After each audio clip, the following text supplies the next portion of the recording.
কোন উম্মতের জীবনে কনসিডার ছিল কি ছিল না আমি জানি না, তো হুজুররা বলতে পারবে। কিন্তু এই উম্মতের জন্য কনসিডার আছে।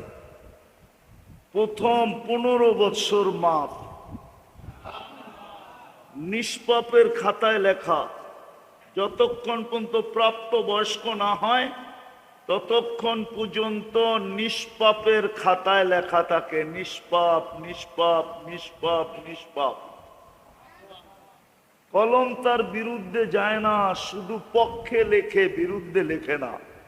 রুফিয়াল কলম সবি হাত্তা ইয়াবলু, এটা আমাদের নবীজি এই হাদিস আমাদেরকে শোনাইছেন। 15 বছর মাফ, কনসিডার, আবারও কনসিডার। যতক্ষণ আমরা ঘুমাই প্রাপ্ত বয়স্ক হওয়ার পরে, যতক্ষণ 24 ঘন্টায় ঘুমাই, ওই ঘুমের সময়টাও কলম আমাদের বিরুদ্ধে যায় না না না না। নাইম হাত্তা ইয়াস্তাইকিজ, রুফিয়াল কলম নাইম হাত্তা ইয়াস্তাইকিজ। ঘুমন্ত ব্যক্তি যতক্ষণ সজাগ না হবে কলম তার বিরুদ্ধে যাবে না। তাইলে এটাও কনসিডার,